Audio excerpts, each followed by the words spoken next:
got so quiet. Got quiet. People think we're going to start. Yeah. So what the heck? Let's do it. It's 7:01.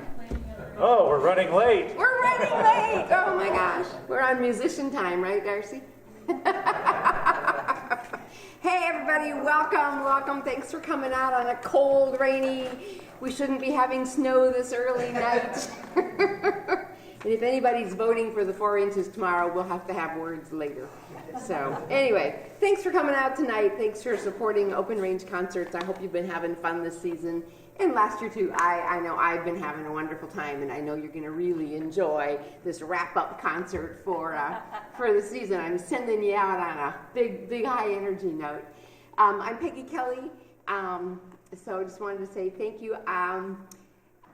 Since this is our last concert for the 2022 season, I would love to have your input and thoughts on, if this is the first night you've been here, what you thought about tonight. If you've been to a lot of these, what your thoughts are, what you like, what we could do better. If you have suggestions for types of music or performers, I'd love to hear all of that too. So, hope I've been thinking about some really fun stuff for 2023. So.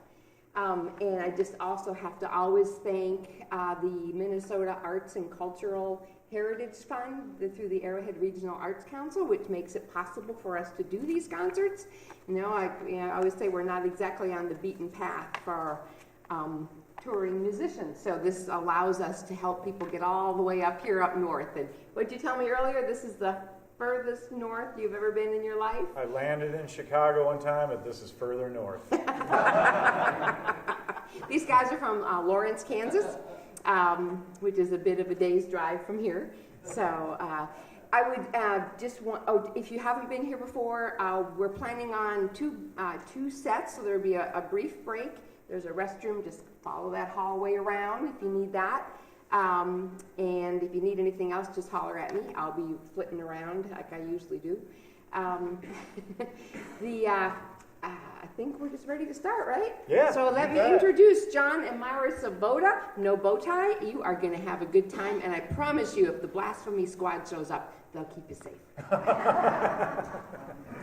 Now, Peggy, I want to tell you that we played at a church once before, and I accidentally referred to our music as blasphemous, forgetting to put the first word musical.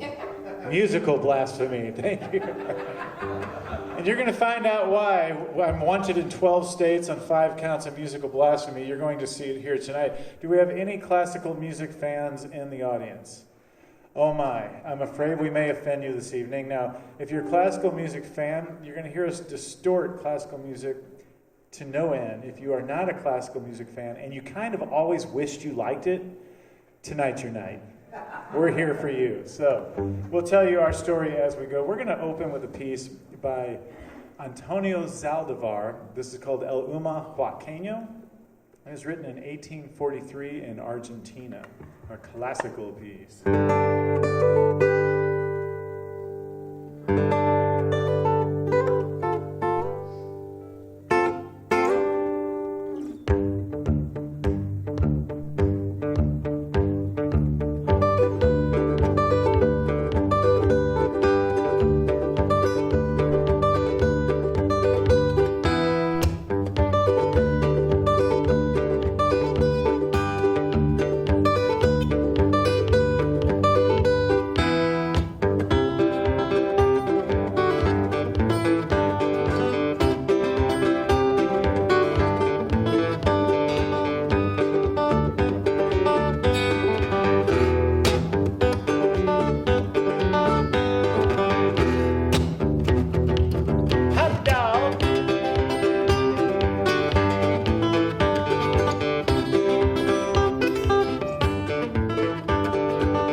Thank you.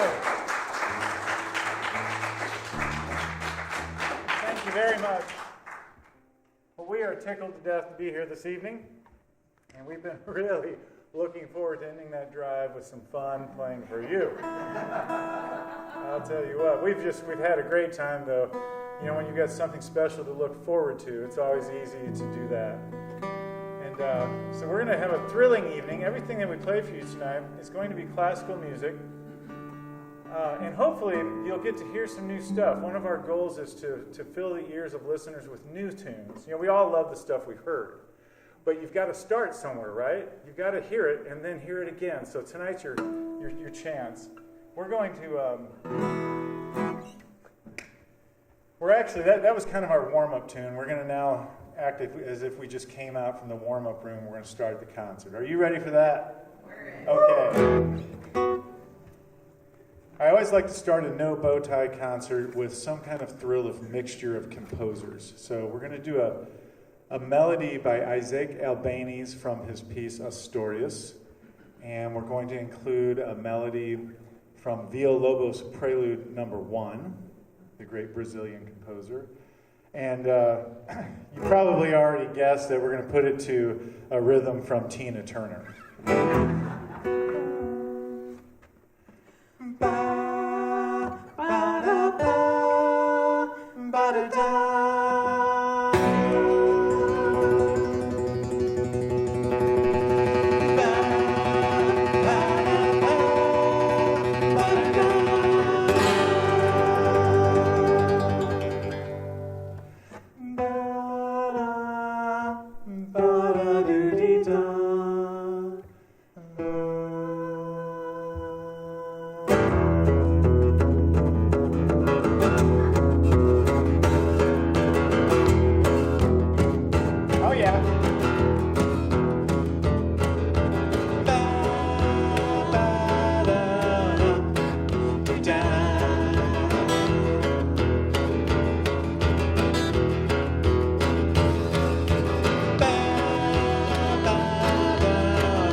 Ladies and gentlemen, and welcome to the Open Range Concert Series Closer Concert.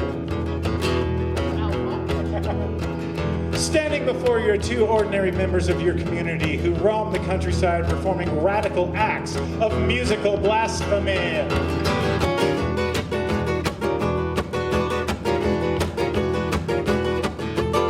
You are about to witness a transformation of classical music.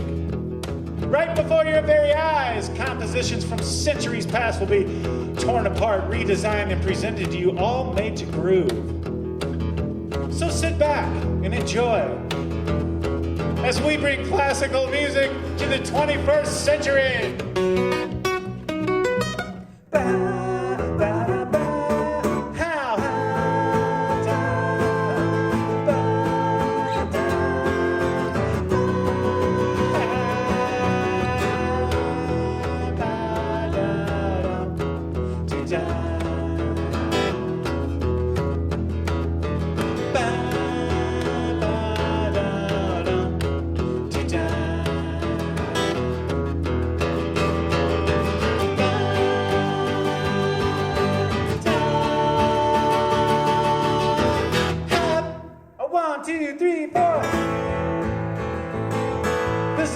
By an American composer.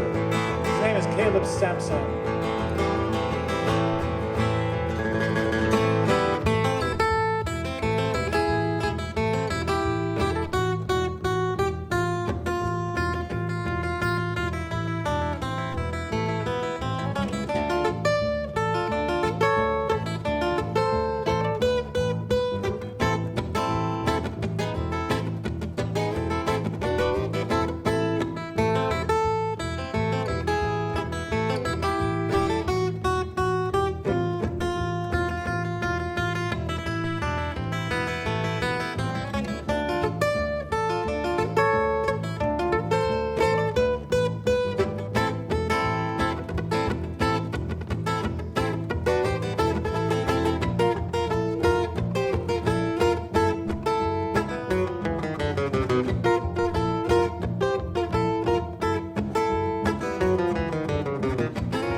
Thank you.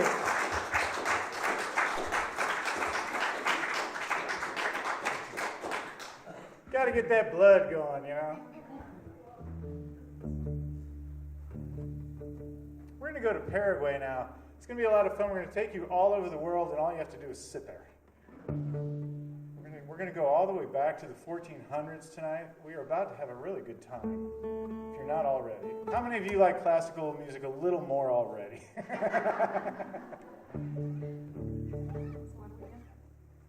Oh, Chodo.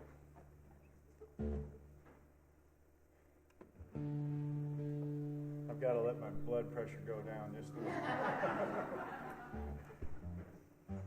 This is a piece called Chodo de Baiana by Dilermando Rice.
Now, some of you came tonight, I'm sure, because you knew there was going to be ballet music played. Am I right with that? You thought, I've got to hear some ballet music, I'm going to go hear No Bow Tie. Well, this one is from a ballet. It is written by Manuel de Falla. The ballet is called El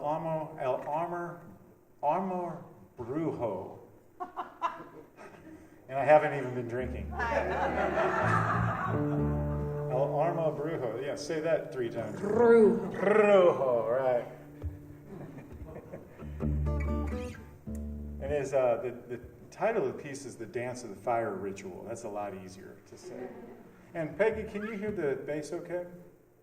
Okay.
have it.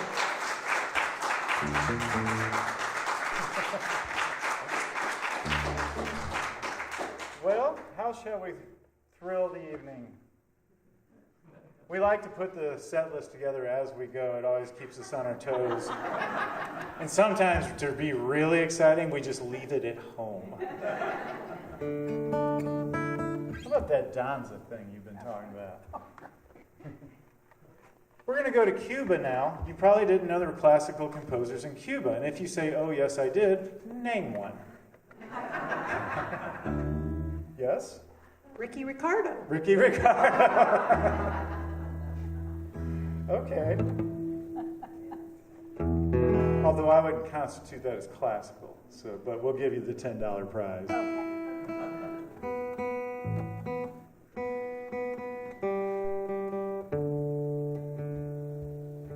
This guitar that I'm holding, you might notice I have to tune it quite often. You'd think that it's almost 100 years old. You'd think that by now it would stay in tune. I've always said that they should take 1% of the national defense budget and put it into research for a guitar that will stay in tune. What do you say? Just 1%, right? I think it would bring peace between nations. Perfect flavor. Yeah, right. That's the answer. Yeah, I've heard that, yes.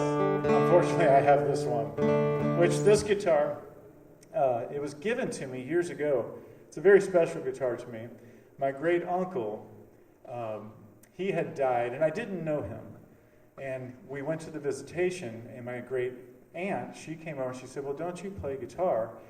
And I said, well, yeah. And I'm 17 years old. So, yeah, I'm sitting there looking at my watch, as impolite as that is. And she said, well, we're going to throw his guitar away. Would you like to have it? And I said, well, politely, I said, okay, great. She brought it over, and she brought over this guitar that from a distance was broken. The front was cracked, the strings, the bridge was coming, it was off, the strings were hanging from it. The nut was cracked in half, there were 3 tuners on it. It was bent, and someone had painted it orange. So I take it and I'm looking at it, and my eyes went up the neck and I saw the word Gibson. Now, if you don't know guitars, you probably know that Porsche or Lamborghini are good names in cars. When I saw that, I looked up and smiled and politely said, I'll take it. And as I was telling Peggy earlier, I took it home thinking it was a piece of junk. So I thought, well, I'll learn how to fix guitars with it. I'll use it. After all, if I break it, I can't get any worse. So over a period of 5 years, I kept tinkering with it and finally got the whole thing fixed, still thinking I just fixed a guitar, and I threw a set of strings on it, and it became a lifelong companion from that day on. I'll never forget, I was in the music store, and I threw the strings on it, and I just went like that. And about 3 people just went, what is that? So I'm very fortunate to have it. It's a 1934 L00 if you're a guitar geek. If not, it's still a 1934 L00. Let's go to Cuba now.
Eric Satie, by chance? If you've never heard Eric Satie, I'm going to say that you've never been on an elevator. Or to a wedding and maybe to a funeral. He wrote a popular piece.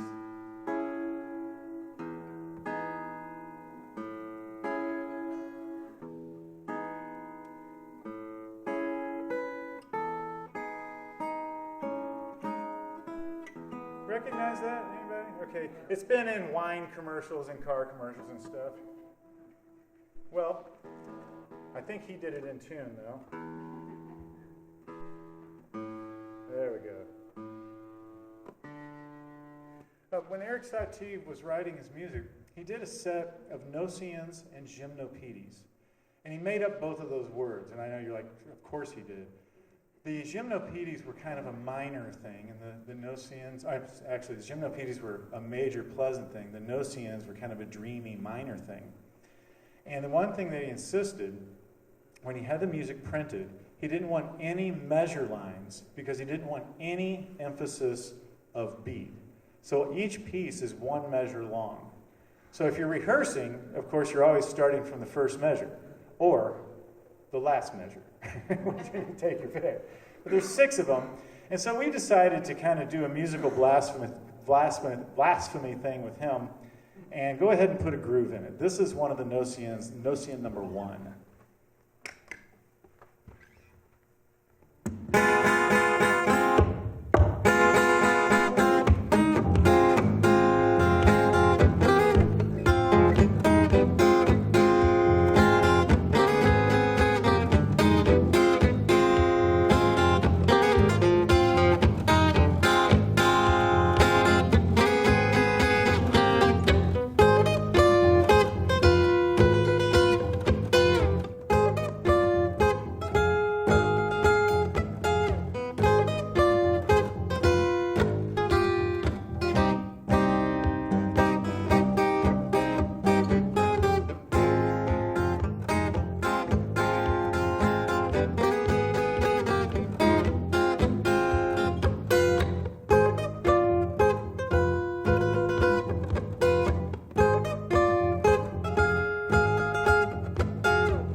know the words.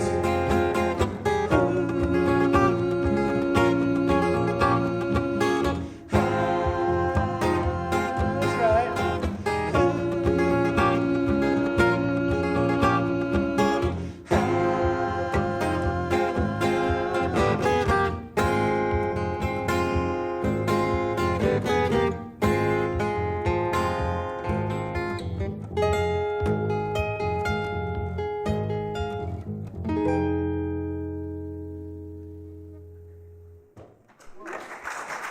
Thank you.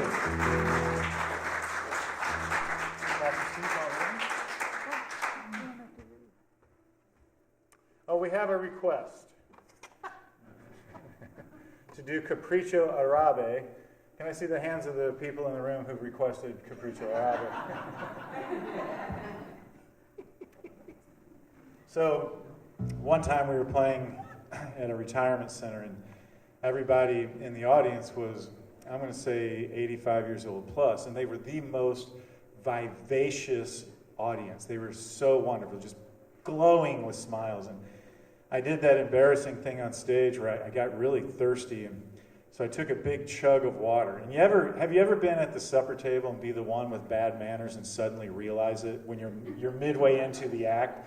You don't know how to get out of it, so I thought, well, tell a joke. So I put the water down. I said, boy, I'll bet you've never seen anybody chug vodka like that before. They all chuckle, and I saw half of the audience going, oh, yes, I have. That was a fun one. We'll play you a couple more, and then we're going to take a little break. And then I think we're going to have some fun when we get back. Let's see. You probably noticed I bought a new thumb pick. That's all you get, always gets crickets. I'm very proud of my thumb pick. I sculpted it myself. I did a lot of work, and I finally got it. I just about went up and woke her up and said, I've got it. I've got the thumb pick of my dreams. Well, you sent me a text. He did. I'm at work and he sent me a text. This thumb pick is perfect. There are two things that we get concerned about at our house. If John breaks a nail, fingernail, and thumb picks. And thumb picks. It's true. If we're playing Frisbee and I go like this, everyone stops as if we need to call 911. Okay, this is Capriccio Arabe, written by Francisco Tárrega. He was a classical guitarist after he had a very enjoyable, successful concert career as a pianist. You're familiar with Tárrega's work, Peggy? Probably. Absolutely. He was actually a pianist, and he wrote classical guitar music in his retirement. I think he finally wanted to get around to the real stuff, you know. We'll just play it for you.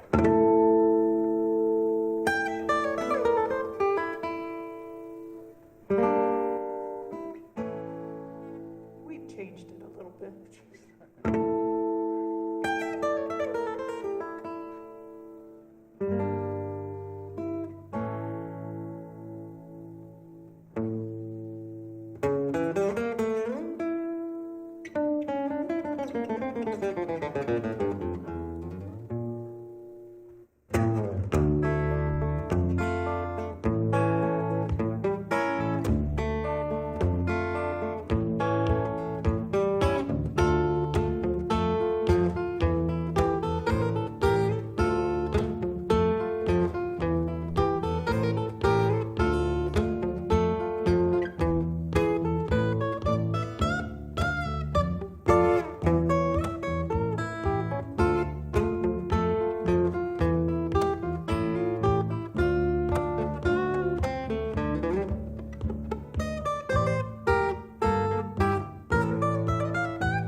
go way off the beaten path here, if we haven't already. We've got a new one. Now, I know if you've never heard No Bow Tie, these are all new to you. This one's also new to us. So we're going to try it out on you.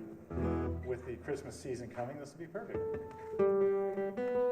We realized that No Bow Tie did not have any blues tunes. And one of the things that we like to do from piece to piece, we like to change it up a bit. I think that it's entertaining to go see an artist and have them have a lot of color and flair from tune to tune. So we aim to do that. With this little gap of a blues tune, somebody had to do something. Am I right? Okay. So I thought, well, let's do kind of a Texas blues thing, but we've got to have a classical piece to totally destroy in doing so. So I thought, well, the Concerto de Aranjuez by Henri Granados is probably as good of targets as any, and we could blasphemize that thing just, to no end. But we still, a blues tune generally needs lyrics.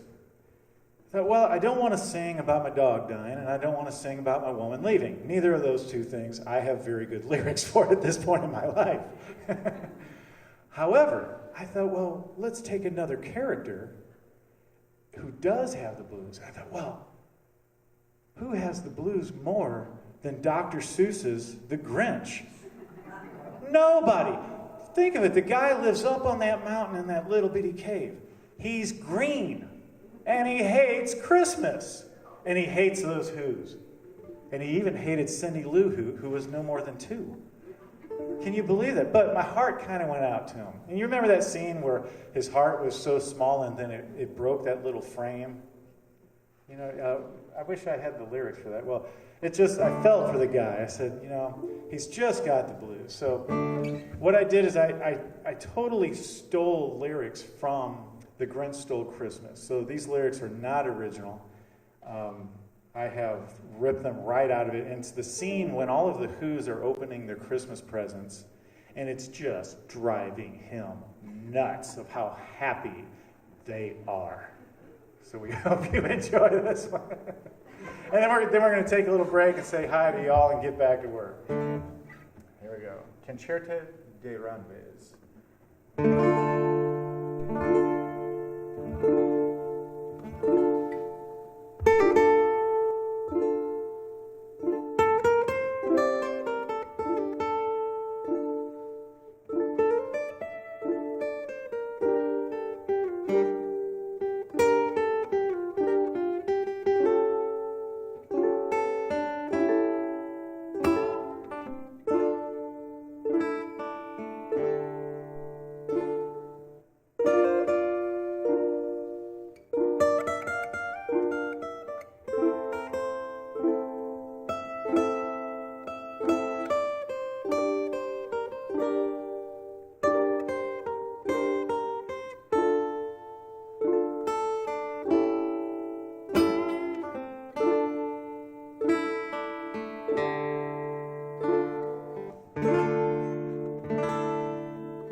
Shrieks, squeaks, and squeals, racing round on their wheels. They'll dance with gin tinglers tied onto their heels.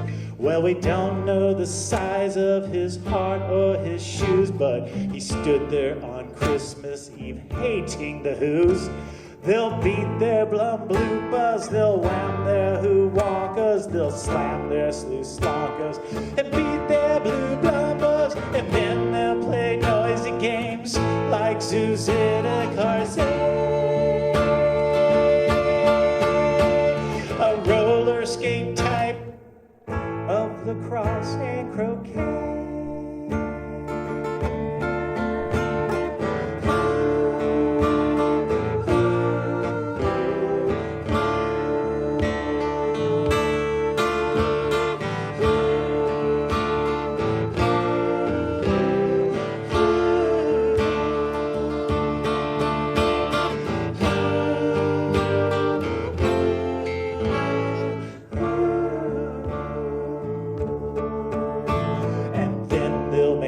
Splitting noises, galoops on the great big electro-Hucardio flukes.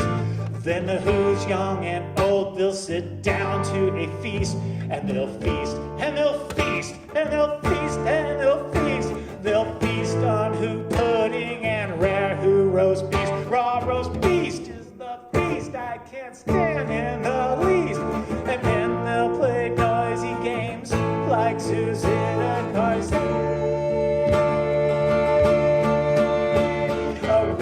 skate type of lacrosse and croquet.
We'll be right back after a short break. Thank y'all. I think that's everybody. Raise your hand if you're not here. Immediately, the hand went up. Well, we're sure enjoying ourselves and hope that you are too. We're gonna reach back in the vault now. I told you that we had an old one for you, and this comes from a Gregorian chant. The melody was drawn from a chant in the 1400s, and it was actually used in an opera in 1640. Now, a lot of people don't know opera was actually invented between 1640 and 1650. They sat down and they wanted the ticket sales to go up. Seriously. And so they invented opera. They said, and this is paraphrased. They said, let's get something where you sing all the time. There's acting, and there's drama, and there's love stories, and there's music. And they came up with opera. So Claudio Monteverdi wrote one of the first operas about, it was called The Coronation of Poppaea. And she was a lady who was deemed to eat the poison or whatever by the king. And her servant found her in the garden sleeping and thought that she had done the deed. And this was part of that opera. So we're going to show you our version of it. I like that. Here we go. By the end of the show, somebody's going to go, uh-oh.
you. How about that furry leaf thing? Okay, we're going to get into some of the serious composers now. Everybody's heard of Beethoven, right? I heard the ice cream truck go by last year, and the ice cream truck sounded like this. That's Beethoven. So, Beethoven, one of his great limitations was that he was completely deaf. By the time he finished his career, the last 4 symphonies, from the 5th symphony to the 9th, he wrote completely stone deaf, which is a miracle. He did not think so. He thought it was a lot of work. I read, I don't know if I shared this with you, that a lot of people, when they're going deaf, in those days, they use something to put in their ear and hold it out. He would put a pencil in his teeth and put it on the soundboard of the piano and hit chords, and he could tell by the vibrations if the tension was resolving in the chords. And that may even be true.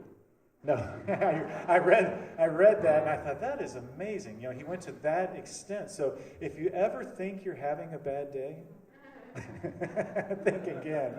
But he wrote, the 9th Symphony, he wrote the most popular, well, actually it was the second most popular melody ever written in music by someone who's deaf. It was just amazing. So it does beg the question, what was the first most popular melody ever written? Does anybody know? Happy Birthday to You. Right. So Happy Birthday to You beat out Beethoven that easily. And we were going to put the melody, we were going to put that in a no bow tie arrangement, but I thought, it's just too obvious. Let's beat around the bush. So instead, I took the lyrics from Ode to Joy, and I translated them from German to English to find out they were the greatest pop lyrics. I couldn't believe how good and how meaty these lyrics were. So that's what we're going to focus on with this one. And of course, because we can, we're going to put it to a reggae beat.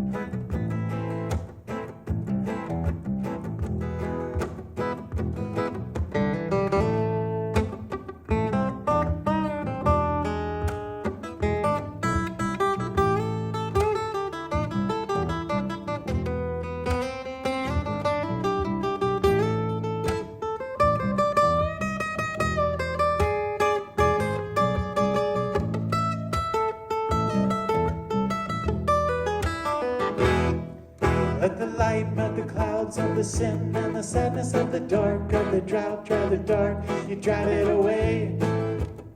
See the light of the day, all the work that surrounds, and I see that you're calling me. The earth and heaven know they better reflect all the rays. See the light of the day, it's all the field and forest veil, mountain bursting gale. I can see that I'm looking at you coming, and you might just be an angel saying, get down the river, get down the river. Let the light of the clouds of the sin and the sadness of the dark, of the doubt, drive the dark, you drive it away. See the light of the day.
the light of the clouds of the sun, and the sadness of the dark, of the dark, you drive it away. See the light of the day, all the work that's around, and I see that you're calling me thee. Earth and heaven know they better reflect all the rays. See the light of the day, it's all the field and forest vale, mountain burst and gale. I can see them looking at you coming, and I might just be an angel saying, get down the river, get down the river, get down the river, get down the river, get down the river, get down the river, get down the river, get down the river. Let the light of the clouds of the sin and the sadness of the dark of the doubt, and you drive it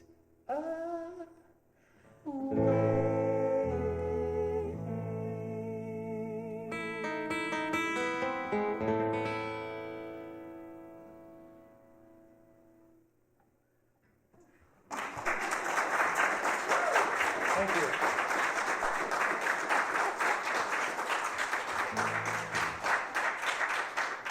Well, if we did Beethoven, we've got to cover Mozart. Let's cover Mozart. Let's cover Mozart. Mozart, of course, one of the fascinating things about Mozart, he was only 36 years old when he passed away, and he got a lot done in 36 years. That is another incredible thing. And the other is, he was a very short guy. Did you know that? He was very short. Did you know that? Yes. Well, he was in the movie. Yes. This next piece is a melody that he wrote for children's opera, and Fernando Sor did a variation on it, and then Chet Atkins did a variation on Fernando Sor's variation, and then I did a variation on Chet Atkins' variation. Let me get the right Mozart piece up. You got that?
Well, let's see now. Since we're on the subject of composers, we should probably do Bach. Yes, there's so much beautiful music by Bach. When I was young, if you listen to Bach, at first it's kind of hard to get. And when I was a music student just at the age of 18, I didn't get it, and I thought there was something wrong with him. And so I started studying it, and it's a good thing he got his act together, because now he's like my favorite composer. I don't know how he did that so quickly. But he wrote a series of violin pieces that were solo. And, Bach was 1685 to 1750. And he wrote these because he was not allowed to have accompaniment in the church that he was working on. So he said, and he was kind of a no bow tie guy. He said, okay, I'll write these anyway, just without any accompaniment. And so he wrote just an enormous amount of material, one of which was the Chaconne in D minor. 16 minutes of soloing acrobats. And it really is, you've got to really love Bach and the violin to dig it. Well, I transcribed it for the guitar, and I was playing it. Do you remember Borders bookstores? Okay, are they still in business? I don't think so. Well, I was playing at a Borders bookstore, and it was fantastic. Borders bookstore did this really odd thing with musicians. They paid musicians to play. How can you pass that up? So I'm playing, and there's one lady there, and she's listening, like in the coffee shop area, and I'm playing that 16-minute thing. And the more I played, the more she frowned. And, I was getting a little nervous. I was kind of sweating at the fingertips. I was like, oh, boy, I get done, and I start tuning, and I said, ma'am, do you have any questions? And she said, yes, can you play something I've heard before? So, of course, I started over and played it again. And it's a true story. She got up and stormed out, and on the way out, she grabbed my CD and threw a $20 bill in my tip jar. So we're going to play that for you now. But because we love you, and we're in the presence of God, we're going to do the 3.5-minute version with a groove.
Tess Bach, ladies and gentlemen.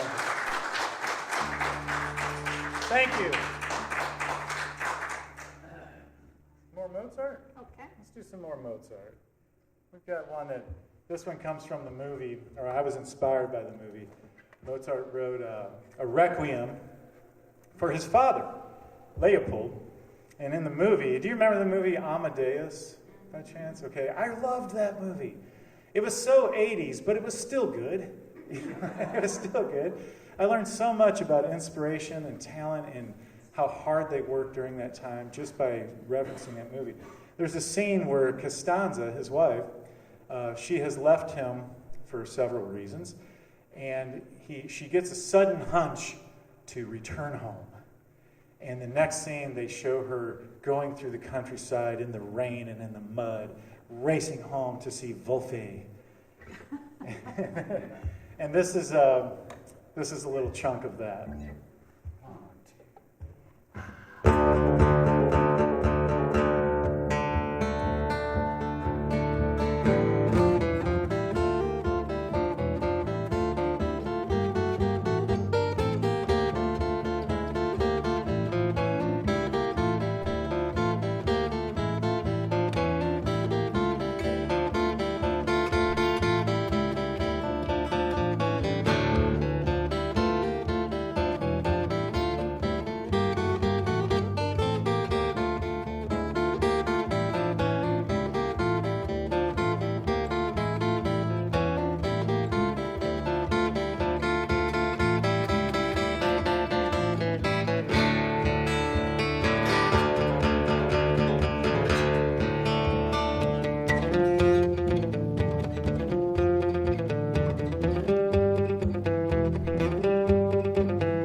Adele sang no at the end, if you please. His father died and he could easily see Leopold deserved a requiem.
Just a small handful of tunes more for you. We sure appreciate you guys hanging out with us and letting us share our musical blasphemy with you.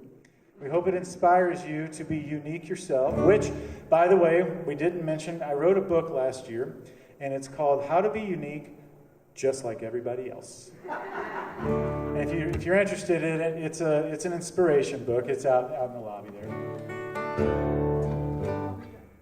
Well, since you asked, we're going to do Granada. Okay.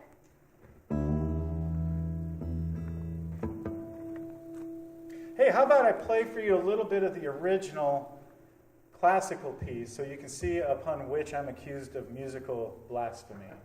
Let's do that.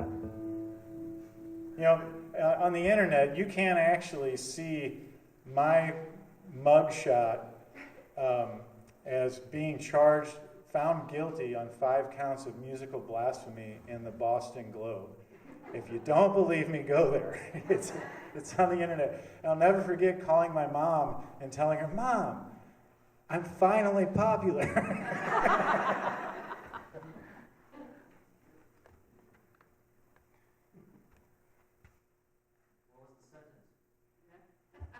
What was the sentence?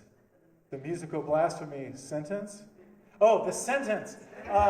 Actually, it puts in there that I escaped, and I am still abroad, and people are providing sanctuary for me. And here's the way that we keep me from getting arrested. Everybody walks out wearing one of those shirts.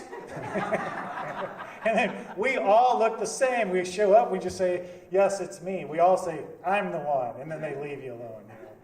And the Mozart Repertoire Protection Agency used to send me letters. Now I've got to share this with you because this is the part that's actually true.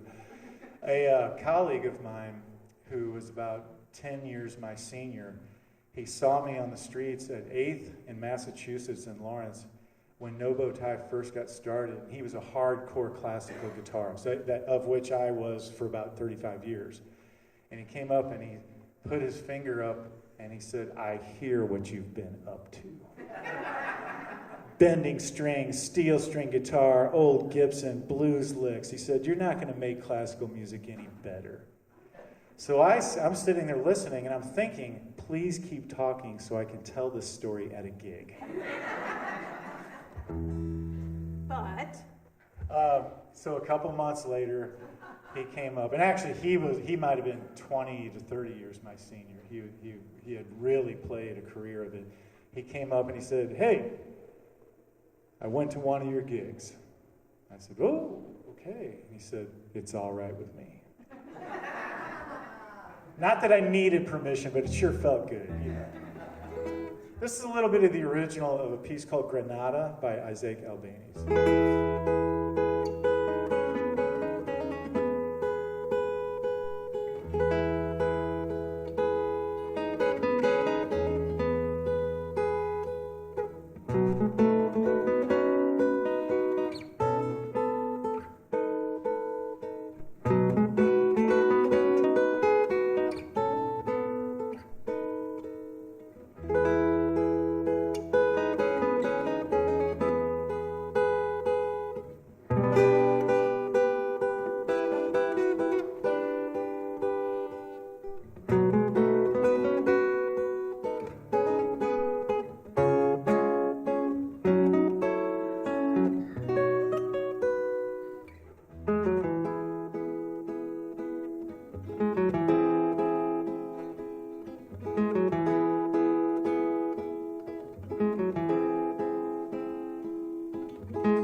so good to groove, you know?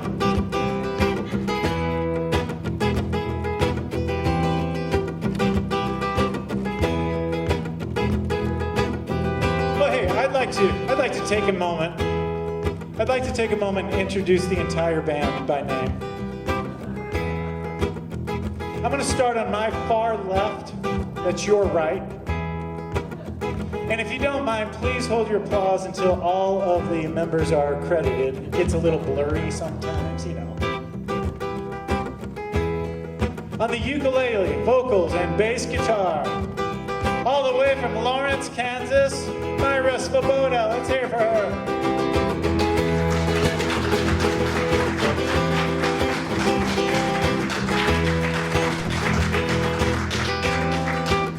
Last night in Bemidji, after the gig, a gentleman came up and pulled her aside and said, "He'd be nothing without you." True story. I said, heck, I've known that for 25 years. Now, you might have noticed that I invented a word, and the word is ailme. During the pandemic, when I would walk around the house, I would say the word ailme, and I always felt better. I don't know why. So I thought, well, I'll attach a definition to it. The definition of the word ailme is the micro moment between judgment and acceptance. To a human being, that micro moment is sometimes experienced as, oh, I see, I understand. I liked that word so much that I started singing it. When I would sing that around the house, all of my sins, my doubts, my transgressions, my confusions, all of my anxieties and the guilt and just that general confusion, it would all just leave my skin like a flock of doves and go into the stratosphere, leaving me feeling with a sense of joy I'd never had before. And if you want to feel that kind of joy, you might sing along. Ailme. Ailme. See, you feel better already. Here we go. Ailme. That's right. Ailme. Let's lift the roof. Ailme.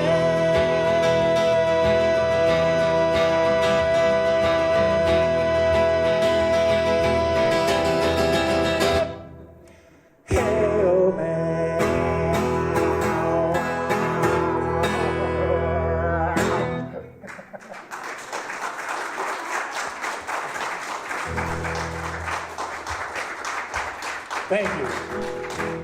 That is a true story, as they all are. I saw Butch Cassidy and the Sundance Kid the other night, and it starts by saying, "Most of what you will see is almost true." That was a true story, though. That was a true story, yes. It was a great story. Okay, so we've got two tunes for you. I'm just going to give you a heads up. The first one is the end of the show. The second one, if you should so much as grin, is the encore. There you go. We're so easy. Now, as you've picked up, we're just a cover band, right? We're just a cover band, and we reach for cover tunes that go, back to the 1400s. But we like to end every show like most cover bands by doing a deranged arrangement of Antonio Dvorak's third movement from the New World Symphony.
Okay, we'll do it.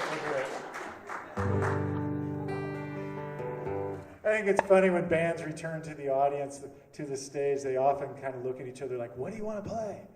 We've never done this before. We've been touring for 30 years. What do you want to play? And then they kind of agree on something, you know. Okay, so really it has been a joyful evening for us.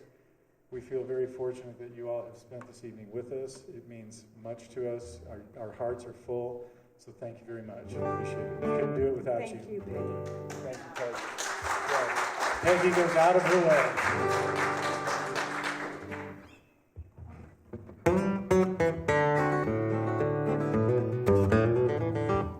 When the whistle blows each morning and I walk down in that cold dark mine, I say a prayer to my dear Savior. Let me see the sunshine one more time. When, oh, when will it be over? When will I lay these burdens down? And when I die, dear Lord in heaven, take my soul beneath that cold dark ground. I still grieve for my poor brother. I still hear my dear old mother cry. When late that night they came and told her he lost his life down in the Big Shoal mine. When, oh, when will it be over? When will I lay these burdens down? And when I die, dear Lord in heaven, take my soul beneath that cold dark ground.